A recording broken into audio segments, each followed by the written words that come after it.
To change the brightness of your keypad, scroll on the carousel and tap Options. Tap Brightness and Volume.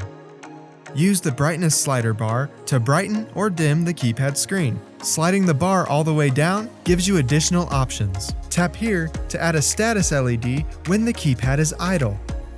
Tap here to make the screen turn off when the keypad is idle.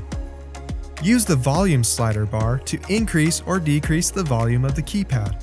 Use the voice enunciation toggle to allow the keypad to enunciate a predefined zone name when that zone is tripped. When enabled, you can adjust the enunciation volume with the slider bar. Once finished, tap the shield in the upper right corner to return to the home screen.